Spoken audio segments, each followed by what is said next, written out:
History. It's happening every day, y'all. Right now.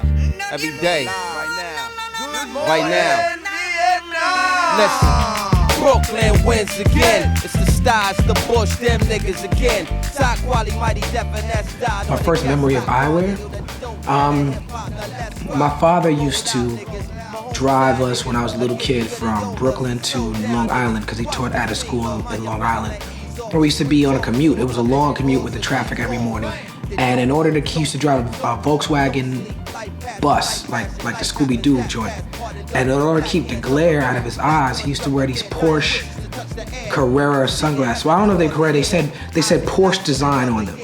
And I remember that because as a little kid, that age, 7, 8, 9, I really used to like the Porsche 911. Like I had a poster of a black Porsche 911.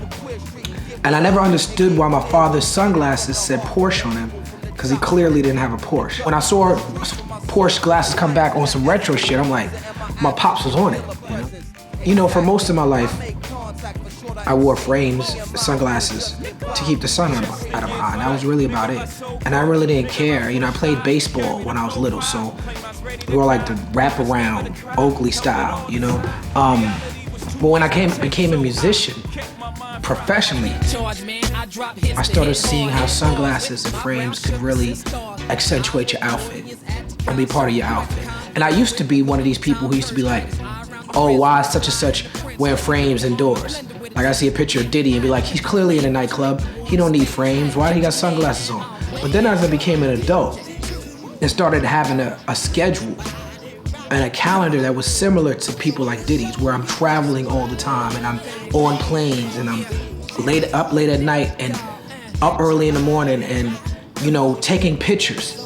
There's a lot of pictures of me early in my career where I'm just looking high or fucked up or tired or I'm just not right. And sunglasses, for me, personally, become an escape route. It becomes something where it's like, okay, I can still throw it on and take a picture, but I don't necessarily have to be feeling 100%. I could have, my outfit's always gonna be right, but put on some sunglasses, you don't really see my face and it still looks fly. And I would guess that's why people who are in entertainment do it, because people are gonna always be hypercritical of what you look like. You know, and you could either be drunk or high, or you could just be really, really, really, really tired. And either way, sunglasses gonna help. I don't know what fly dudes wore when I grew up. I just know what I wore. And what we did was New York is a very practical city, so we was fly with what we had. The sunglasses I bought off the street vendors.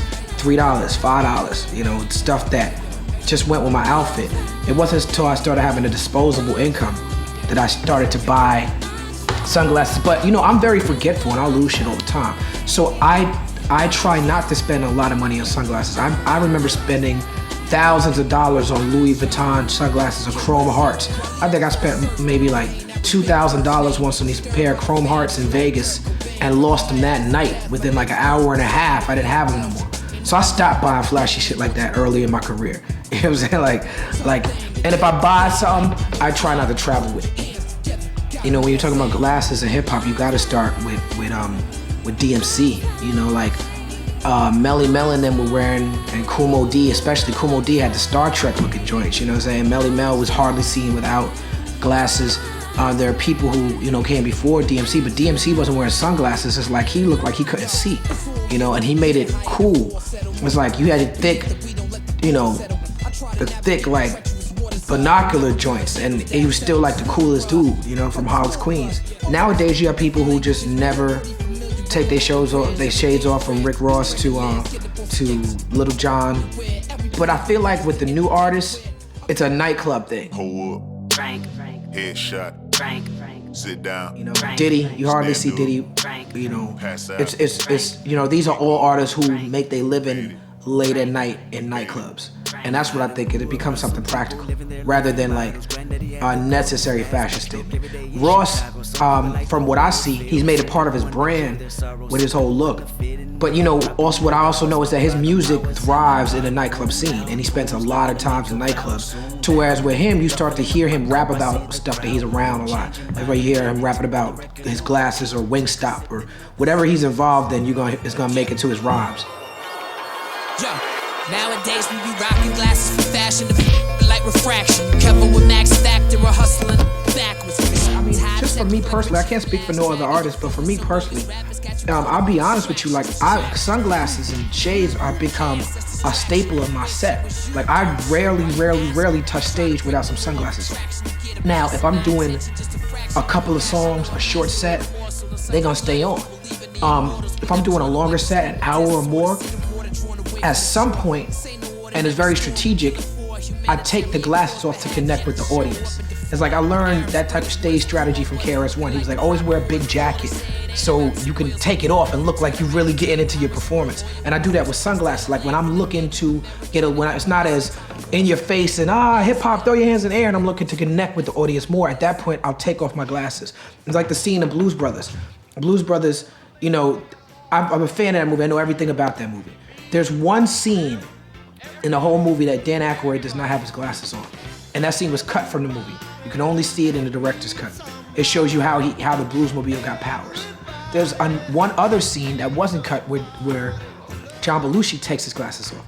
And the whole movie, he's been getting away with all types of random mayhem. And Carrie Fisher, his wife that he left at the altar, she catches up to them with like a submachine gun. And she's got the drop on them and she's shooting at them. And that's the first time that, you know, that John Belushi, Jay Blues, takes off his shades, and he takes it off and he flutters his eyes, and then with the way he uses his eyes, he's able to convince her to stop shooting at her. And as soon as he comes with all these excuses, he's like, it was locusts, it was a flood, I couldn't make it, baby, I'm sorry.